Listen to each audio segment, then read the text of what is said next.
Un Mourad de Toulon, un peu spécial, vous vous en doutez. Alors, on va quand même parler du bilan de l'équipe de France, de cette tournée de l'équipe de France, où ils sont partis à 42 et ils reviennent à 40, en laissant sur place quelques joueurs et quelques avocats. Puis on va aussi parler effectivement de ce qui s'est passé. On va parler des troisièmes mi-temps dans le rugby, puisque peut-être que les langues sont en train de se délier, donc il n'y a pas de raison de ne pas vous dire ce que sont vraiment les troisièmes mi-temps. Et puis on va aussi parler de racisme, parce que c'est encore un sujet important et donc il faut parler dans Mourad de Toulon. Bon, on parle de racisme, mais vous avez bien compris qu'on va parler de Melvin Jaminet. Alors j'ai vu que beaucoup de supporters soutenaient le racisme, l'excusaient quelque part en prenant le soutien de ses propos. Alors pour une raison assez simple, parce que Melvin Jaminet a deux qualités. D'abord, il frappe bien au but et apparemment il frappe pas mal les Arabes. Donc ces deux qualités, ça a l'air de plaire à quelques personnes. Moi personnellement, ça ne me plaît pas, mais surtout, ça serait bien que ces personnes comprennent qu'à travers le dossier Melvin Jaminet, c'est pas le rugby club toulonnais qui est touché. Ce sont tous ces gens qui se posent des questions sur le rugby. Est-ce que j'y vais, est-ce que j'y vais pas, et qui sont attirés par les valeurs de rugby. Eh bien, c'est le rugby qui est en jeu. Qu'est-ce qu'on va leur dire à tous ces gens si, comme je le pense, Melvin Jaminet va réintégrer le club du RCT? On va leur dire quoi dans le rugby? Ben voilà, c'est un sport avec plein de valeurs. Tu peux dire j'ai envie de mettre un coup de casque à tous les Arabes et il n'y a pas d'incidence sur ta carrière. Ben, c'est un super message qu'on passe à tous ceux qui aujourd'hui s'interrogent de savoir s'ils ont envie d'aller voir des matchs de rugby ou pas.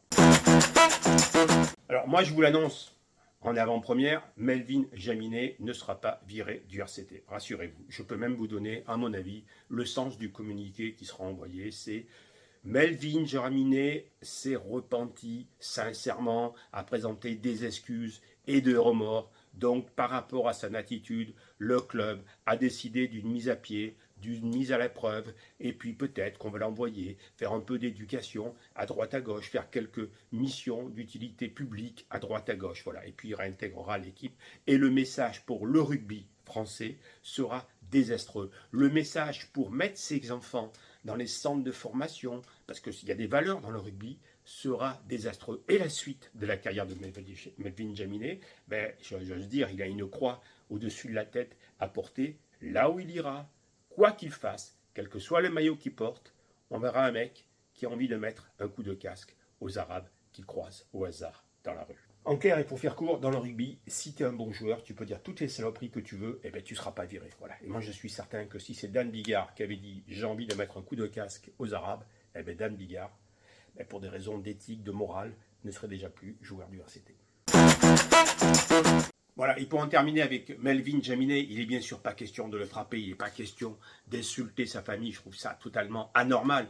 Il n'est pas question non plus de lui pourrir sa vie jusqu'à la fin de ses jours. Il est simplement question qu'il a eu des propos inadmissibles, inacceptables pour un sport. Et que ne pas sanctionner ces propos de façon grave, c'est quelque part donner un blanc-seing. Et ceux qui ont créé un hashtag soutien à Melvin Jaminet, votre hashtag n'est pas bon au niveau de la syntaxe. Il faut le refaire. Vous mettez soutien au racisme. C'est mieux et ça sera plus précis au moins. Et je me dis qu'à ces mecs-là, putain, ça doit leur faire bizarre d'avoir eu un président arabe pendant 15 ans. Heureusement qu'il a gagné, parce que sinon...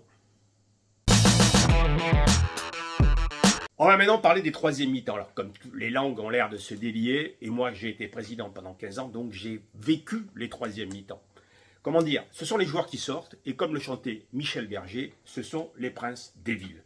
Ils vont dans des établissements de nuit, et ils peuvent faire n'importe quoi, et ils ne s'en privent pas, je vous l'assure.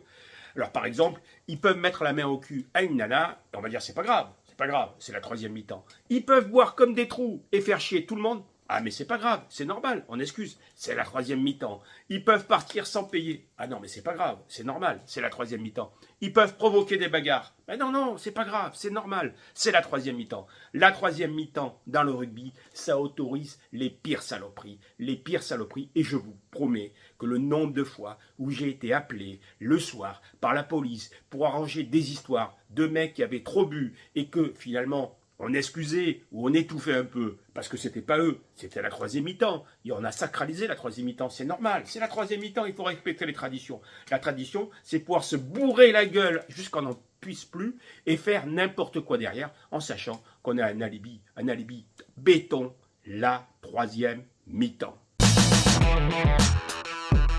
Bon, et puis je n'ai pas parlé de Gégou au Radou. Vous allez sûrement me le reprocher en disant pourquoi t'en parles pas? Mais je vais vous dire pourquoi j'en parle pas. Parce que la situation est complexe et je ne sais pas quoi en penser, très sincèrement. Je ne sais pas s'ils sont innocents ou s'ils sont coupables. Si je vous dis qu'ils sont innocents et qu'ils sont coupables, je vais manquer de respect à la victime et inversement. Donc, dans un dossier aussi compliqué où même les joueurs ne parlent pas, je pense que le mieux, et on devrait tous s'y tenir, c'est de fermer sa gueule et de laisser l'enquête nous apporter les réponses à nos questions.